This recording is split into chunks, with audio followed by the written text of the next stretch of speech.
पलछिन किसी बहाने से गुजरे हुए जमाने से, बस्ती करती बात जहाँ है दूर खड़े वीराने से।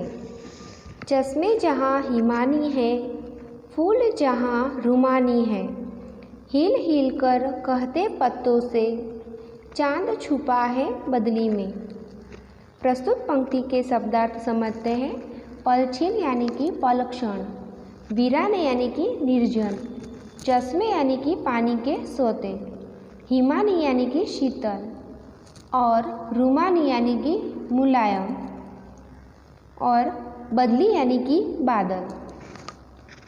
इस काव्य पंक्ति का भावार्थ इस तरह से कवि समझाते हुए कहते हैं कि यहाँ कहीं बस्ती है तो कहीं निर्जन स्थान है। दोनों स्थितियाँ यानी कि हरी भरी बस्ती और निर्जन स्थान वे एक दूसरे के संपर्क साधते हुए से लगते हैं, जैसे दोनों आपस में बातें करते हो ऐसा लगता है। यहाँ ठंडे पानी के अनेक स्रोत और झीलें हैं। यहाँ सारी घाटी सुंदर सुंदर झीलें हैं और सुंदर सुंदर कोमल फूलों से भरी हुई है। जमीन पर लगता है जैसे फूलों सी चादर बिछाई हुई है। ऐसा लगता है, फूलों को देखकर लगता है जैसे वे अपने पौधों के पत्तों से बात कर रहे हो ऐसा लगता है।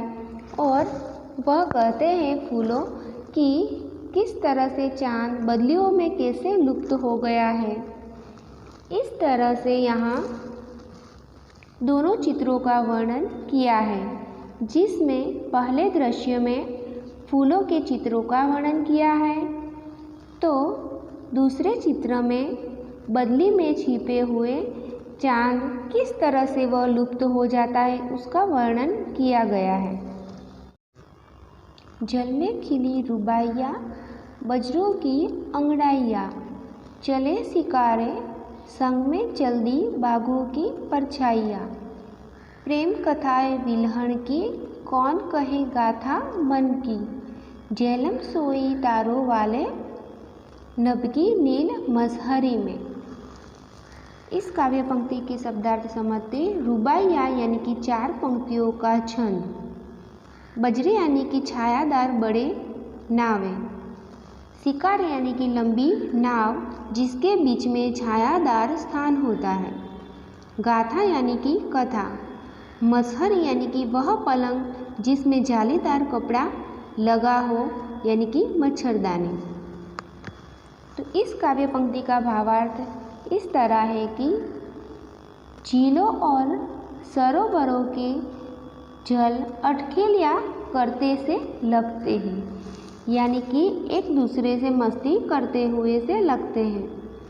उनके स्वरों से रुबाइयों के सुनने का आनंद मिलता है।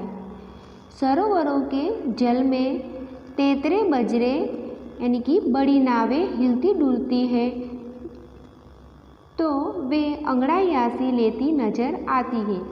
यानी कि जिस तरह से नावें पानी में हिलती डुलती लगती है तो ऐसे लगता है कि जैसे नावें अंगड़ाइयाँ लेती हो ऐसी नज़र आती है।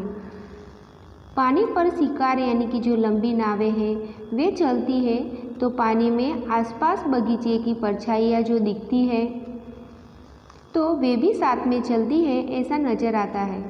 शिकारों के चलने पर ऐसा लगता है जैसे बाघों की परछाइयाँ शिकारों के साथ साथ चल रही हो ऐसा लगता है।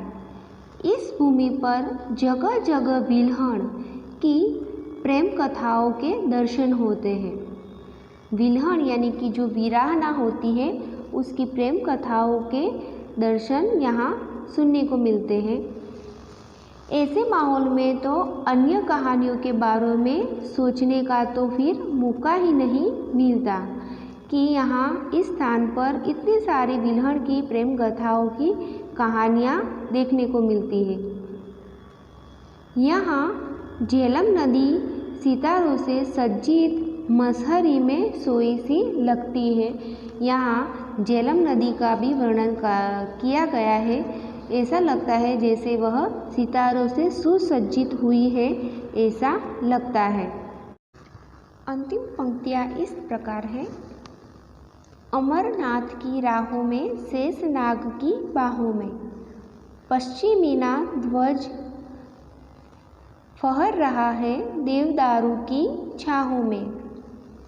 मन जिसका गंभीर है वह अपना कश्मीर है, दाग लगे ना देखो भारत की बर्फीली पगड़ी में। चलो चले फूलों की घाटी में, नावों की नगरी में। इस काव्य पंक्ति के शब्दार्थ हैं। पश्चिमीना यानी कि कश्मीर में बनाने वाला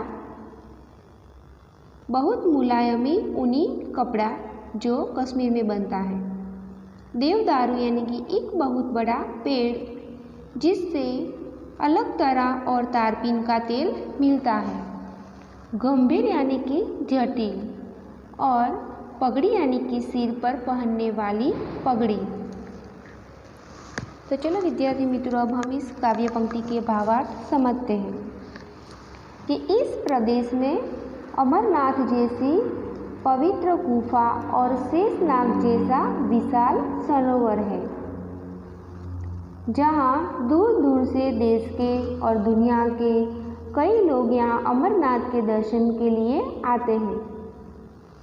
पूरा प्रदेश देवदारू के बड़े बड़े वृक्षों से हरा भरा है।